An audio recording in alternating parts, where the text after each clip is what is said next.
ప్రభు చెప్పినటువంటి ఉపమానాన్ని మనము ధ్యానిస్తూ ఉన్నాం.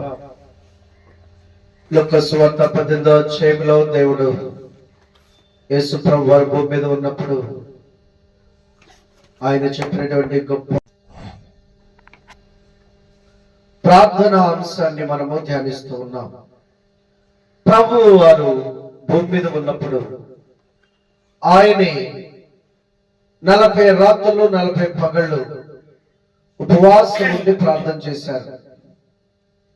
ప్రార్థన అంటే అందరూ చర్చికి వెళ్తూ ప్రార్థన అనుకుంటారు, ప్రార్థనకి వెళ్తాను అంటారు. కానీ చర్చికి వెళ్తూ ప్రార్థన కాదు, మోకరించి యేసు ప్రభు చెప్పారు, ఉపవాసం ఉన్నప్పుడు నీ తలస్నానం చేసి నీ గదిలోనికి వెళ్ళి తలుపు వేసుకొని రహస్యమందున్న నా తండ్రిని మొరపెట్టు, అప్పుడు రహస్యమందు విని దేవుడు నీకు ప్రతిఫలం ఇస్తాడు అని అన్నాడు. యేసు ప్రభు కూడా రాత్రంతా ఆయన ఉపవాసం ఉండి ప్రార్థన చేసి పగలంతా ఆయా పట్టణాలు పల్లెలు వెళ్ళి సువార్త ప్రకటించేవాళ్ళు. దేవుని కుమారుడు అయ్యుండి జీవమరణములకు అధికారి అయ్యుండి ఆయనే ఉపవాసం ఉండి ప్రార్థన చేశారు అంటే మరి ప్రార్థన అనేది ఎంత ప్రాముఖ్యమో మనం తెలుసుకోవాలి. ఈ లోకంలో దేనికి లేదు ప్రార్థనకున్నంత శక్తి.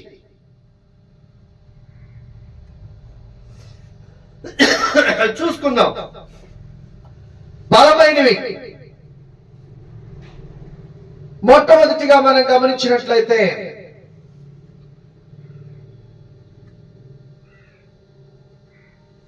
సముద్రము అనేది చాలా,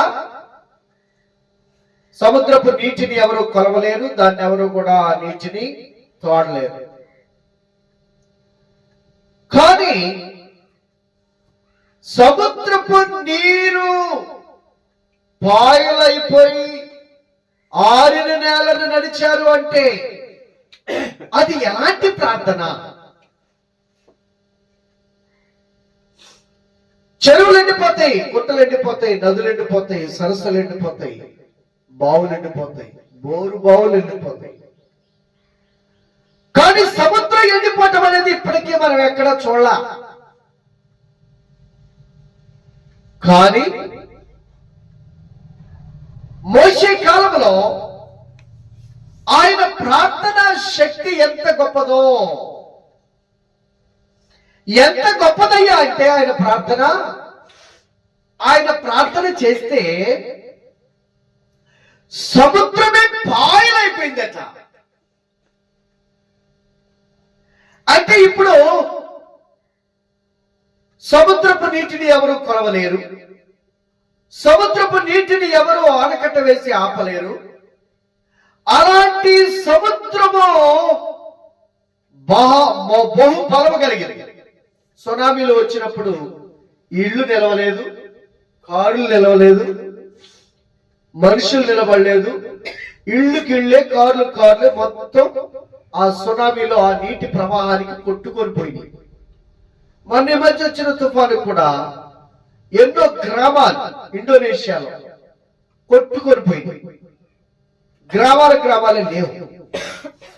మరి నీటికి అంత శక్తి ఉంది, నీటికి అంత బలం ఉంది. కానీ ఆ నీటికి మించినటువంటి మహాశక్తి యేసు నామములో ఉంది.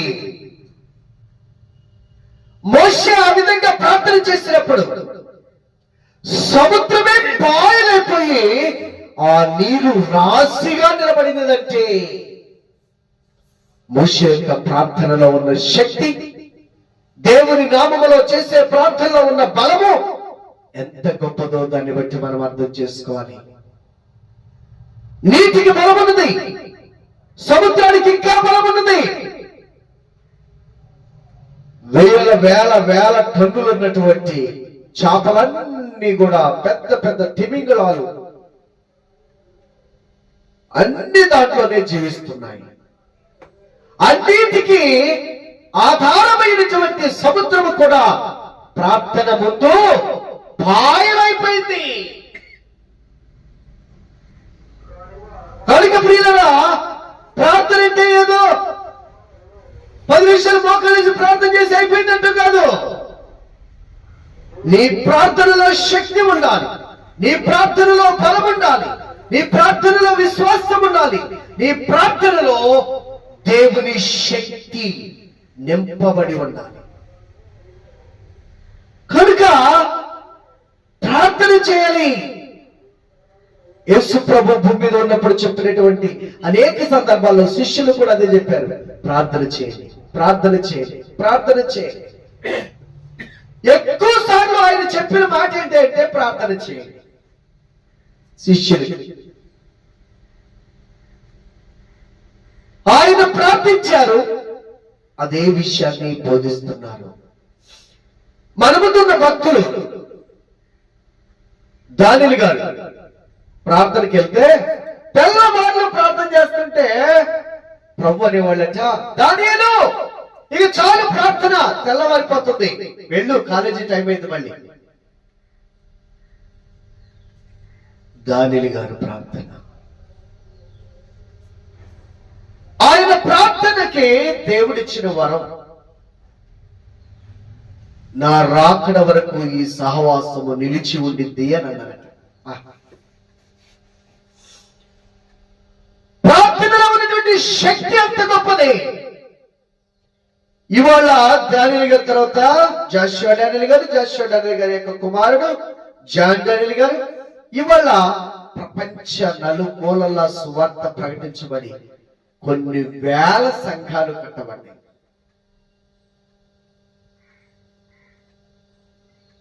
ప్రియుల ప్రార్థన శక్తి.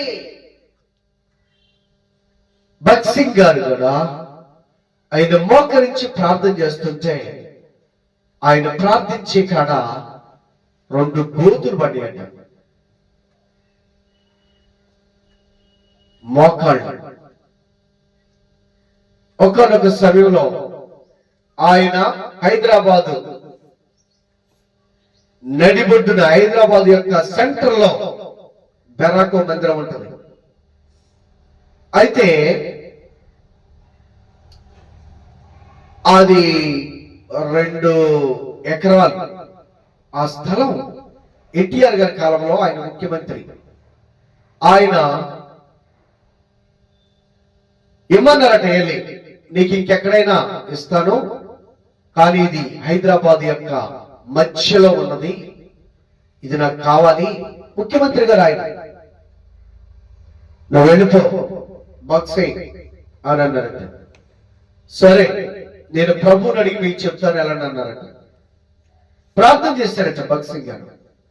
ప్రార్థన చేస్తే ప్రభు చెప్పారట, నువ్వెక్కడికి వెళ్ళే పని లేదు, ఇక్కడి నుంచి నేను నా రాజ్యమును కట్టుకోబోతున్నాను, భయపడవద్దు అని ప్రభు చెప్పారట. ఆయన మరలా వచ్చి అడిగారు, లేదండి ప్రభు ఇవ్వద్దు అంటున్నారు, ఇక్కడ ఆయన యొక్క రాజ్యం కట్టబడాలి. లేదు, బెదిరించాడట, ఇదిగో ఇన్ని రోజుల్లో నువ్వు ఖాళీ చేయకపోతే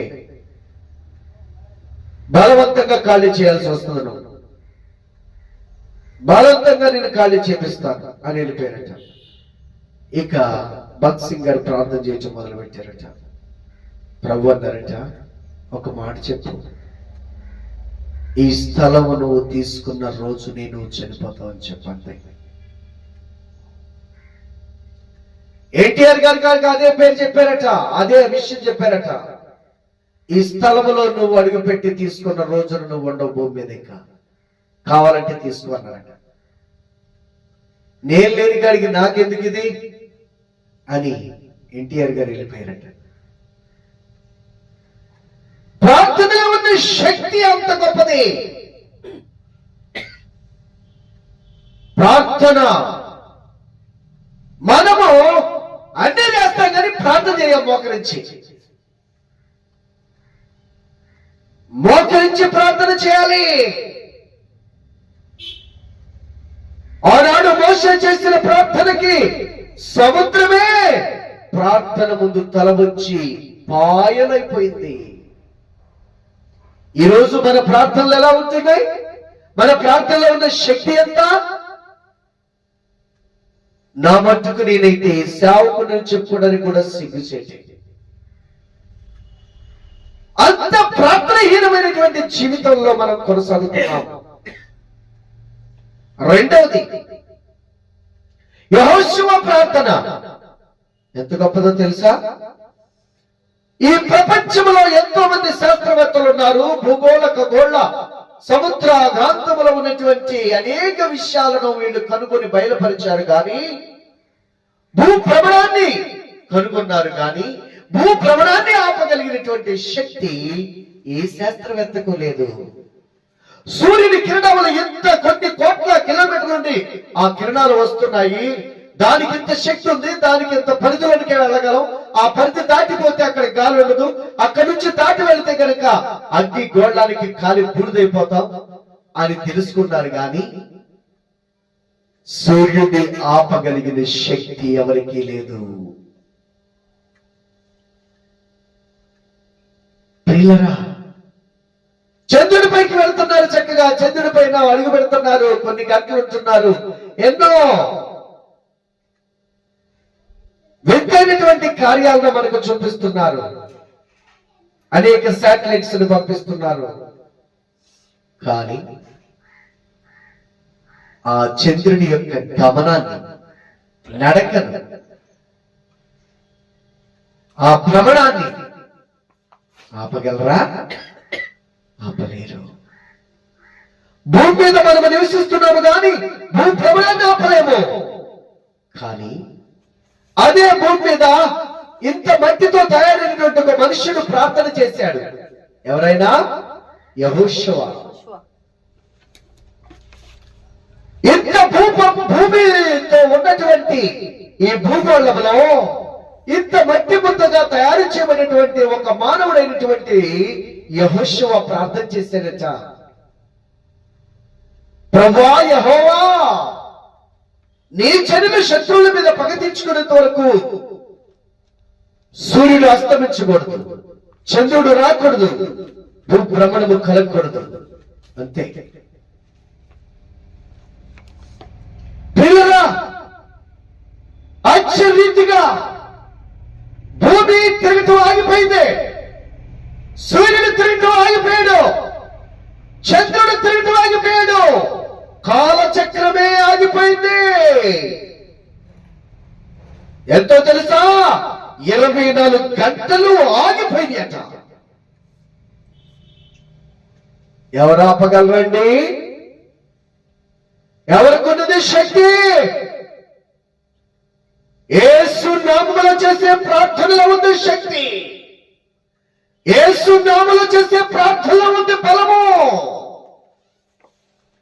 సామాన్యమైనటువంటి మానవుడు ఆ మహాదేవుని నామన ప్రార్థన చేస్తే ఆజ్ఞ ఇస్తే ఆజ్ఞకు లోబడిపోతుంది. బలమైనటువంటి ఈ భూమి మీద ఎన్ని వందల అంతస్తులు ఇళ్ళు వస్తుందో, ఈ భూమి మీద ఎన్ని కోట్ల మంది ప్రజలు, ఎన్ని కోట్ల జీవరాశులు జీవిస్తున్నాయో, ఎంత మహావృక్షాలు, అడవులు, సరస్సులు, కొండలు నింపబడి ఉన్నాయో ఈ భూమి మీద. ఎంత బలమైనటువంటి భూమి ఒక్క సామాన్యమైన మనుష్యుడు ప్రార్థన చేస్తే ఆ ప్రార్థనకి భూభ్రమణం ఆగిపోయిందంట. పిల్లరా, ప్రార్థనలో శక్తి ఉందండి. విశ్వాస సహితమైన ప్రార్థన ఎట్టి వ్యాధినైనా స్వస్థపరచును. మనము ప్రార్థన చేయలేకపోతున్నాం. ప్రార్థన హీనులుగా మనం బ్రతుకుతున్నాం. మన ప్రార్థన మన ఆత్మను కూడా రక్షించలేని మెట్లోనికి దిగజారిపోతుంది. మన ప్రార్థన మన జీవితాలను కట్టలేని స్థితిలో మనము దిగజారిపోతున్నాం. కనుక ప్రార్థనా ఆయుధమే. ప్రార్థనే మన ఆయుధం, ప్రభు పాదములే శరణ్యం. ప్రార్థనే ఆయుధమట. ప్రభు పాదములే మన యొక్క శరణం. మన శరణ్యం ఏంటి అంటే ఆయన పాదాలే. మన ఆయుధం ఏంటి అంటే ప్రార్థనే.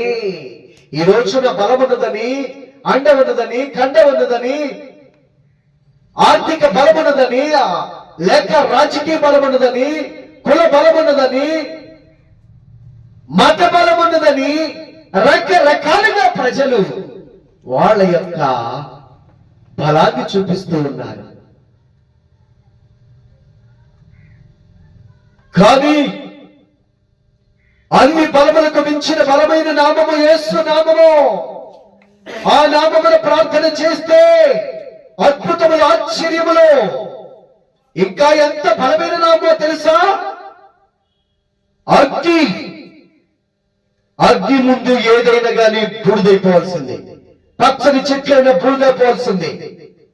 రాత్రి బండలైనా బ్రద్దలైపోవాల్సిందే. ఇనుప రాడ్లైనా కరిగి మైనమ్మలే ప్రవహించవలసిందే. నీరైనా ఆవిరైపోవలసిందే. అలాంటి బలమైనటువంటి అగ్ని షడ్రకు, మెషకు, అబేద్నెగోలనే ముగ్గురు భక్తులు ఉన్నారు. వాళ్ళు ముగ్గురు ప్రార్థన చేస్తున్నారు. వాళ్ళు దేవుని మీద ఉన్న శక్తి ఎంత గొప్పదంటే వాళ్ళు అంటున్నారు, మా దేవుడు ఈ అగ్నిగుండము నుండి మమ్మల్ని విడిపించి రక్షించుటకు సమర్థుడు. వాళ్ళ విశ్వాసం అంత గొప్పది. వాళ్ళ ప్రార్థనా జీవితం అంత గొప్పది. వాళ్ళకి దేవునితో ఉన్నటువంటి బంధం అంత గొప్పది. వాళ్ళు దేవునితో నడుస్తున్నటువంటి ఆ భక్తి ఎంత గొప్పది.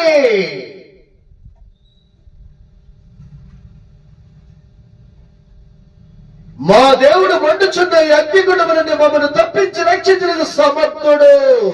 ఒకవేళ రక్షించిన ప్రయత్నం సరే, మేము మాత్రము నువ్వు నిలబెట్టిన ప్రతిభకు రొక్కం.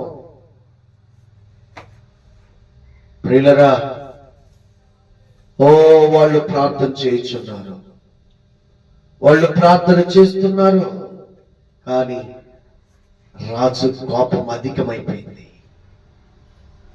ఎప్పటి ఉన్నటువంటి అగ్నిగుండము కంటే 7 అంతలు అగ్నిగుండము మంట అధికమైపోయింది. బలాఢ్యులైనటువంటి, యుద్ధ వీరులైనటువంటి మల్ల యోధులు, కుస్తీ పోటీల్లో మల్ల యోధులు, బలవంతులైన వారు వచ్చారు. ముగ్గురు కాళ్ళు చేతులు కట్టేస్తున్నారు. కానీ వాళ్ళు ప్రార్థన చేస్తా ఉన్నారు. కాళ్ళు చేతులు కట్టి మోసుకొని వెళ్ళిపోతున్నారు అగ్నిగుండంలో పడేయడానికి. కానీ వాళ్ళు ప్రార్థన చేస్తున్నారు.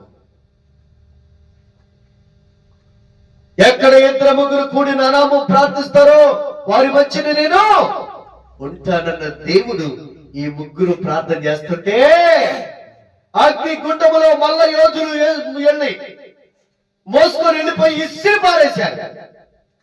ఇసిరి పారేస్తే ఆ మల్ల యోధులు అగ్నిగుండం యొక్క కీలలకు, ఆ మంటకు, ఆ వేడికి మాడి అక్కడికక్కడే చచ్చిపోయారు. కానీ అగ్నిగుండములో పడవేయబడినటువంటి ఈ ముగ్గురు మాత్రం ప్రియులరా ఒక కూలింగ్ రూమ్ లో ప్రార్థన చేసినట్టు తిరుగుతూ చక్కగా ప్రార్థన చేస్తున్నారట. ఎక్కడా? ఏసీ రూమ్ లోనా? కాదు. ఎక్కడా? అగ్నిగుండములో. 7 అంతలు అధికము చేసినటువంటి మహా అగ్నిగుండములో తిరుగుతూ ప్రార్థన చేస్తున్నారు.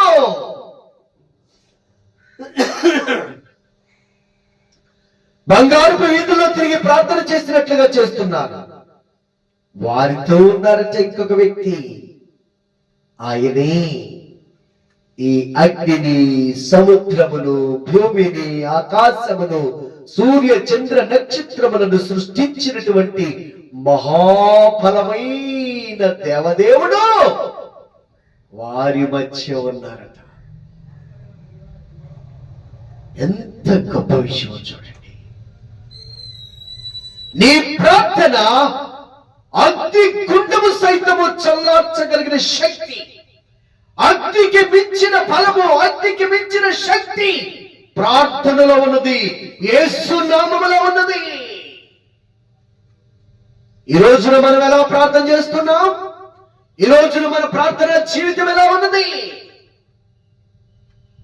నీ ప్రార్థన నిన్ను పరలోకానికి తీసుకువెళ్ళగలదా? ఆ భక్తులు ప్రార్థన చేశారు అంటే రోజుల తరబడి, గంటల తరబడి మోకరించి ప్రార్థన చేశారు. మోషే 40 రాత్రులు 40 పగళ్ళు ప్రార్థన చేశాడు.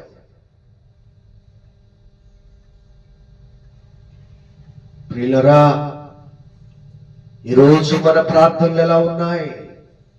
మన సమస్యలతో మనమే కృంగిపోతున్నాం, మన బాధల్లో మనమే నలిగిపోతున్నాం, మన శోధంలో మనమే మగ్గిపోతున్నాం. లోకాన్ని జయించలేక, పాపాన్ని ఓడించలేక, సాతాను శక్తులకు బానిసలమై పాపానికి పరుగులు పెట్టేటటువంటి భయంకరమైనటువంటి పాప బంధకాల్లో నరకానికి చేరిపోతున్నాం. కారణం ఏంటో తెలుసా? ప్రార్థనాహీనత. ప్రార్థనాహీనత.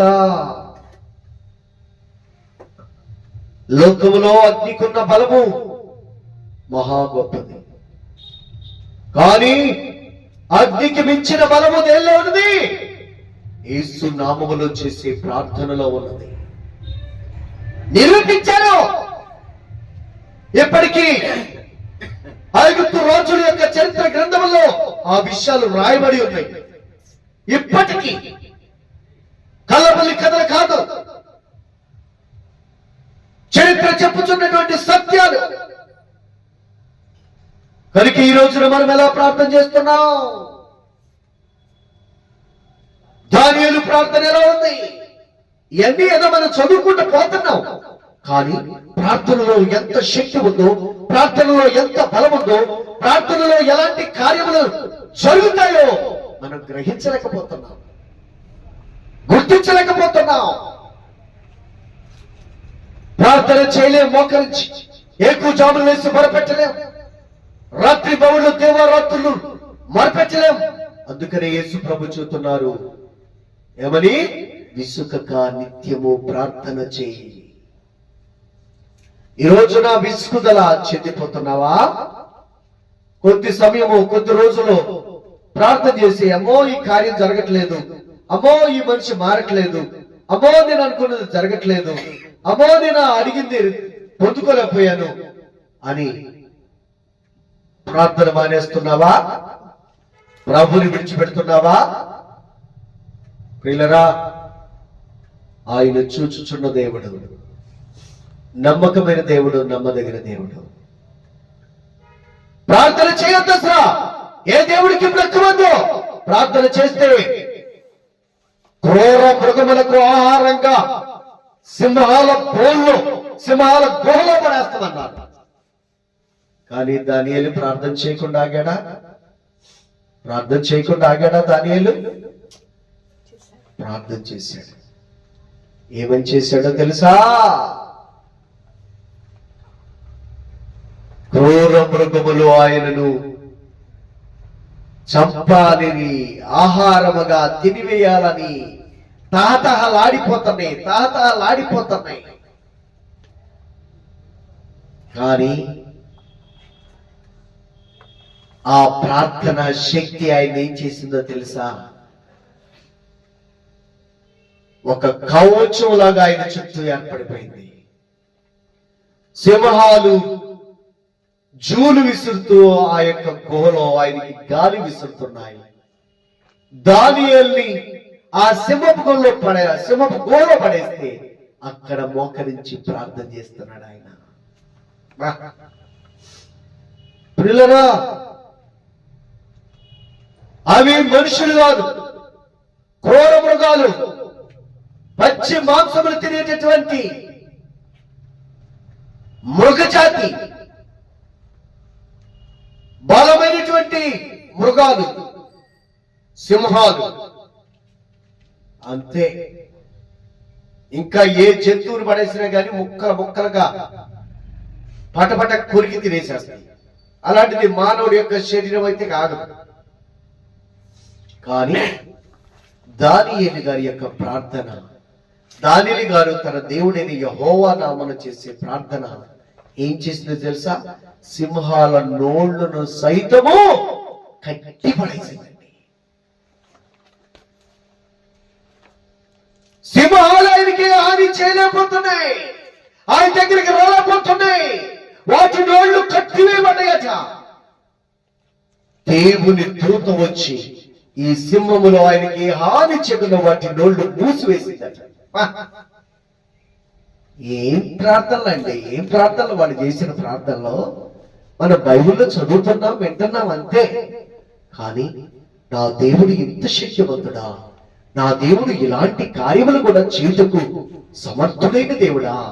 అయితే నా ముందున్న సమస్య అంట, నా కుటుంబంలో ఉన్న సమస్య అంట, నా బిడ్డల యొక్క జీవిత సమస్య అంట, నా బ్రతుకులో తలెత్తున్నటువంటి ఈ యొక్క శోధనలంతా అని ఏనాడైనా ఇలాంటి భక్తుల ప్రార్థన తలంచి, ప్రార్థనలో ఉన్న శక్తిని విశ్వసించి మోకరించి ప్రార్థన చేస్తే నీ సమస్యలు పటాపంచలైపోతాయి, నీ శోధనలు పారిపోతాయి, నీ ముందున్నటువంటి భారభరితమైన నీ భారములన్నీ నీ ముందు తల వచ్చి సాగిల పడతాయి. కనుక ప్రియ సహోదరి సహోదరులరా, ఈరోజు మన జీవితంలో మనం ఏమైతున్నామంటే ప్రార్థన లేదు, ప్రార్థన లేదు. మనకి ప్రార్థన లేనిటువంటి క్రైస్తవుడు పతనమైపోతాడు. ప్రార్థన కలిగినటువంటి భక్తులు వారి జీవితాల్లో సృష్టిని శాసించగలిగారు. అగ్ని కీలముల యొక్క శక్తిని అంతే నిర్వీర్యము చేయగలిగారు. క్రూర మృగముల యొక్క నోళ్లను మూయగలిగినారు, సముద్రాలని పాయలు చేయగలిగినారు, కాలచక్రమని ఆపగలిగినారు. ప్రియులరా, మన ప్రార్థనలు ఎలా ఉంటున్నాయి? మన భక్తి ఎలా ఉంది? మన జీవితం ఎలా ఉంది? ఒక్కసారి మనం పరిశీలన చేసుకుందాం. నీవు ప్రార్థించే దేవుడు మహాశక్తి కలిగిన దేవుడు, జీవమరణములకు అధికారి అయిన దేవుడు, సమస్తమును సాధు చేయుటకు శక్తి గలగ దేవుడు. కనుక మన జీవితంలో ఎంత ప్రార్థనహీనులుగా, ఎంత భక్తిహీనులుగా, ఎంత అవిశ్వాసులుగా, ఎంత అవిధేయులుగా ఉండి దేవుని శక్తిని ఈ లోకానికి చూపించలేకపోతున్నామో, దేవుని మహిమను ప్రజలకు కనపరచలేకపోతున్నామో మనకు సిగ్గేతయ్యింది. కనుక మోకరించు, భక్తులను ఒక్కసారి జ్ఞాపకం చేసుకొని ప్రారంభించు. నీ ముందున్న ఏ సమస్య అయినా, నీ ముందున్న ఏ పోరాటమైనా, నీ ముందున కంటే ఎలాంటి భారమైనా, ఎలాంటి ఆ జీవితంలో ఎదురవుతున్నటువంటి శోధనైనా, సమస్య అయినా, సాతానైనా, ఎంత బలమైనటువంటి యుద్ధమైనా దేవుని సన్నిధిలో ప్రార్థన చేయటం నేర్చుకో. ప్రభు మీద ఆధారపడటం నేర్చుకో. దావీదు వలె దేవుని మీద ఆధారపడి ముందుకు సాగితే నీ జీవితంలో జయమే కానీ అపజయం అనేది ఉండదు. గొలియాతును చూసి అందరూ పారిపోయారు కానీ దేవుని శక్తిని చూసి ముందుకు సాగినటువంటి దావీదుకి దేవుడు జయమిచ్చారు. నీ సమస్యను చూసి నువ్వు ఆగిపోతే ఆ సమస్య నీకు భారమైపోయింది. కానీ నీ దేవుడిని చూసి, నీ దేవుని బలమును చూసి ముందుకు సాగితే నీ సమస్య దాని అంతటికదే పాయలైపోతుంది. కనుక ప్రియులారా, ప్రార్థన చేయటం ప్రారంభిస్తావా? ప్రభు నామములో శక్తి ఏంటో, ప్రభు నామములో ఉన్నటువంటి బలమైనటువంటి మహిమేంటో చూడాలనుకుంటావా? అయితే ఒక్కసారి మనం తగ్గించుకొని ప్రభు సన్నిధిలో ప్రార్థన చేసుకుందాం. ప్రార్థన చేసుకుందాం. ప్రభు సమీపం దేవుని నామములో శక్తి అపారమైనది, మహాశక్తి కలిగినది. ఈ లోకంలో దేనికి లేని బలము ప్రార్థనకున్నది, దేనికి లేని బలము యేసు నామములో ఉన్నది. ఈ లోకంలో ఉన్నటువంటి సమస్త శక్తులకు మించిన మహాశక్తి నజరేయుడైన యేసు నామములో ఉన్నది. కనుక ప్రియులరా, ఈ రోజున మనం ఎలా ప్రార్థన చేస్తున్నాం? ఈ రోజున ఎలాంటి విశ్వాసంతో మన ముందుకు సాగుతున్నాం? ఈ రోజున మనం ఎలాంటి భక్తితో మన జీవితాలు కొనసాగుతున్నాయి? ఒక్కసారి పరిశీలన చేసుకుని ప్రార్థన చేద్దాం. పరిశుద్ధుడైన తండ్రి, మహాదేవా, మీ పాదాలు పట్టుకొని కూర్చున్నాం.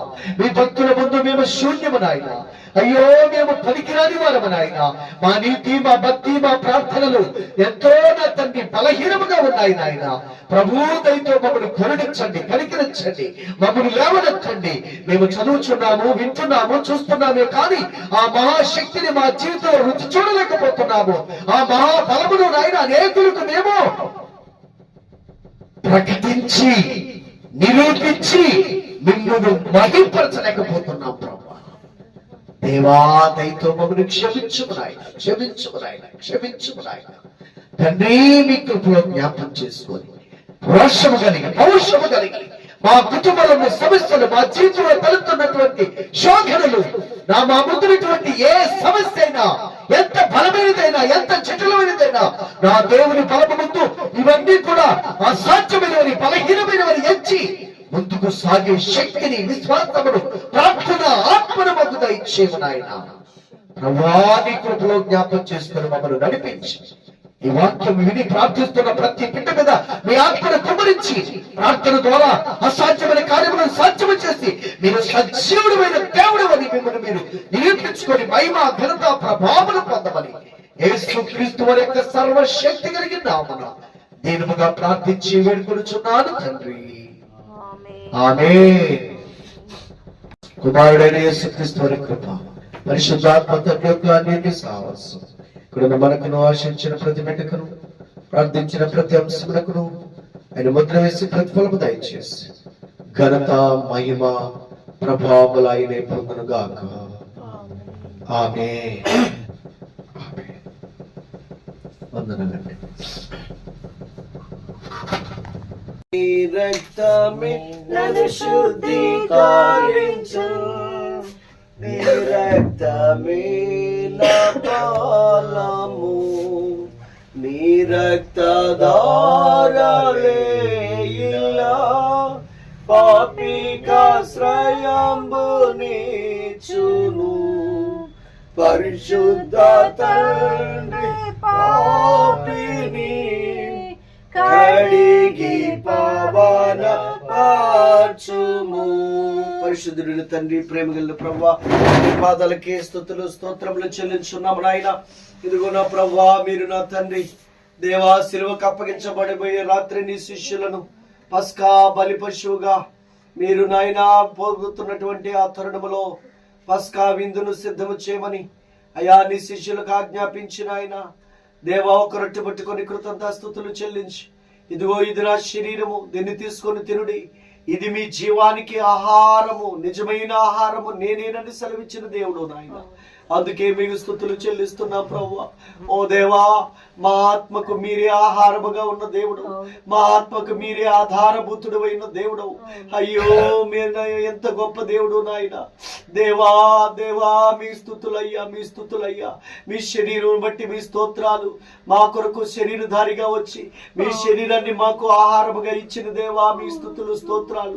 ఎందుకంటే మీ శరీరానికి మరణము లేదు, మీ శరీరానికి నా తండ్రి నాయన అయ్యో అపజయము లేదు, మీ శరీరానికి నా తండ్రి నాయన అయ్యో ఉన్న బలము, శక్తి ఈ లోకములో దేనికి లేదు నాయన. అందుకే అంత బలమైనటువంటిది కాబట్టి ఆయన బలమైనటువంటి శరీరమును, సజీవమైనటువంటి శక్తి కలిగి ఉన్నది కాబట్టి, మరణాన్ని ఓడించేది కాబట్టి, మరణపు ముళ్ళును విరిచివేసింది కాబట్టి, అయ్యా అయ్యా అలాంటి బలమైనటువంటి శరీరముని మాకు ఆహారముగా ఇచ్చినటువంటి మా దేవా, మీ స్తుతులయ్యా, మీ స్తుతులయ్యా, మీ స్తోత్రాలయ్యా. తీసుకొని చుండుగా ఈ బిడ్డలు బలపరచండి, ప్రతి అవిధేయత, బలహీనతల దయతో క్షమించండి. మీరేనాయన మీ రక్తధారలతో నాయన కడిగి శుద్ధీకరించి నాయన తీసుకుని చుండగా నూతన బలము, నూతన శక్తిని పొందుకునే భాగ్యం దయచేసి మహిమ పొందమని క్రీస్తు నామమున ప్రార్థించి వేడుకొనుచున్నాము తండ్రి. ఆమేన్. నన్వెంబడించు సైతాను, నన్బెదరించు సైతాను, దను మాడేది నీ రక్తమే, దహించు దహించేది నీ రక్తమే, నీ రక్తమే, నీ రక్తమే నన్ను శుద్ధీకరించు, నీ రక్తమే నా బలము. దయచేసి తీసుకుని తినండి.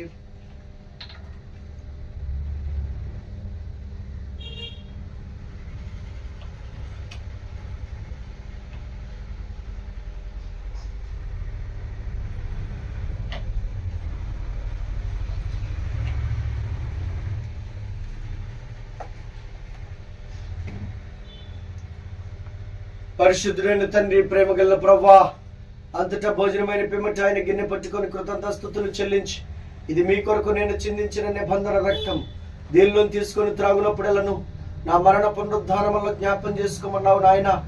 దేవా, అది మీ మరణం కాదు, అది మా మరణం, మా పాప మరణం, మా శాప మరణం, మా నిత్య నరక మరణం నాయన. కానీ నా ప్రభువా, మీరే మాకు రావలసిన శిక్ష, మాకు రావలసిన మరణమును మీరు పొందినందుకు మీ స్తుతులు స్తోత్రాలు ప్రభువా. మాకిచ్చిన విడుదల, మాకిచ్చిన విమోచన బట్టి మీ స్తుతులు స్తోత్రాలు నాయన. తండ్రి, మా కొరకు మీరు మా స్థానంలో మరణించిన దేవా, మీ స్తుతులు స్తోత్రాలు అయ్యా. కానీ మాకు విడుదల విమోచన ఇచ్చి మమ్మను నాయన సజీవులుగా, నా తండ్రి నాయన, అయ్యో సజీవులుగా మమ్మను నాయన మీ కొరకు మీ యొక్క నాయన మహిమార్థమై నిలబెట్టిన దేవా, రక్షించిన దేవా అయ్యా, మీ స్తుతులయ్యా, మీ స్తుతులయ్యా, మీ స్తోత్రాలయ్యా. తండ్రి, మీరు పునరుద్ధార శక్తి కలిగిన దేవుడు, మరణమును జయించి మృత్యుంజయుడు తిరిగి లేచిన దేవుడు, మరణపు ముళ్ళును విరిచిన దేవుడు. అందుకే మీ స్తుతులయ్యా, స్తుతులయ్యా, స్తుతులయ్యా, స్తుతులయ్యా. ఓ తండ్రి, జీవ మరణములకు అధికారి అయిన దేవుడు, అందుకే మీ స్తుతులయ్యా, స్తుతులయ్యా, స్తుతులయ్యా. ప్రభు, మా పునరుద్ధార బలమును, పునరుద్ధార శక్తిని మాకును అనుగ్రహించి మొదటి పునరుద్ధారములో తిరిగి లేచి మీ రాజ్యములో ప్రవేశించే భాగ్యాన్ని ప్రసాదించి మహిమ ఘనత ప్రభావములు పొందమని యేసు క్రీస్తు వారి యొక్క సర్వశక్తి కలిగిన నామమున దీనముగా ప్రార్థించి వేడుకొనుచున్నాము తండ్రి. ఆమేన్. నన్వెంబాడించు సైతాను, నన్బేదారించు సైతాను, దునుమాడేది నీ రక్తమే, దహించేది నీ రక్తమే, దునుమాడేది నీ రక్తమే, దహించేది నీ రక్తమే. పరిశుద్ధుడైన తండ్రి, ప్రేమ గల ప్రభువా, తీసుకొని త్రాగండి. అంతటా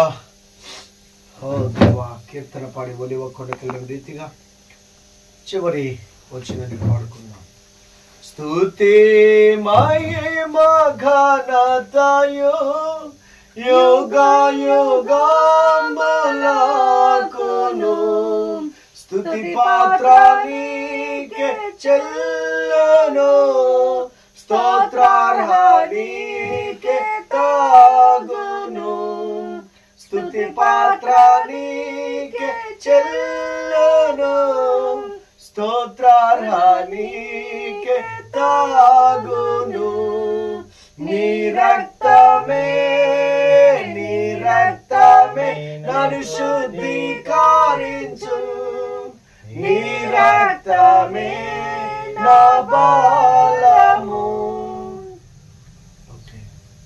పరిశుద్ధుడైన తండ్రి, ప్రేమ గల ప్రభువా, ఎంతవరకు మీరు మాతో ఉన్నందుకు మీ స్తుతులు, మీ సన్నిధి మాకు ఇచ్చినందుకు మీ స్తుతులు, మీ సహాయ సహకారాలు అనుగ్రహించినందుకు మీ స్తుతులు. తండ్రి, మీకే కృతజ్ఞతాస్తుతులు చెల్లిస్తున్నాను. ఎంతవరకు నా మా జీవితంలో ప్రభువా మీరు చేసిన ప్రతి మేలును బట్టి మీ స్తుతులు చెల్లిస్తున్నాను. ప్రభువా, ప్రతి ఉపకారమును బట్టి మీ స్తుతులు చెల్లిస్తున్నాను. మీరే కృప చూపించి ఒక్కొక్క బిడ్డను బలపరిచి మీ సాక్షులుగా నిలబెట్టి మీ నామానికి మహిమ తెచ్చుకోమని తండ్రి, కట్టబడుతున్న మందిరం విషయంలో నాయనా మీరు కృప చూపించి ఏ కొరత, ఏ కొదువ లేకుండా, ఏ లోటు, ఏ లోపము లేకుండా సమస్తమును మీరే జరిగించి ఘనత, మహిమ, ప్రభావములు పొందమని క్రీస్తు నామమున ప్రార్థించి వేడుకొనుచున్నాను తండ్రి. ఆమేన్. మన తండ్రి అయినటువంటి దేని యొక్క దీవెన, కుమారుడైన యేసుక్రీస్తు వారి కృప, పరిశుద్ధాత్మ తండ్రి యొక్క అన్యోన్య సహవాసం ఇక్కడున్న మనకును ఆశించిన ప్రతి బిడ్డకును తోడుగా ఉంది. విడిపించబడి రక్షించబడినట్లు పరిశుద్ధాత్మ నడిపించి ప్రార్థనాత్మతో నింపి ప్రార్థన ద్వారా అద్భుతముల ఆశ్చర్యములు చూడగలిగిన కృపను అనుగ్రహించి మహిమ ఘనత ప్రభావములు ఆయనే పొందునుగాక. ఆమేన్. ఆమేన్. ఆమేన్. వందనాలు. వందనాలు.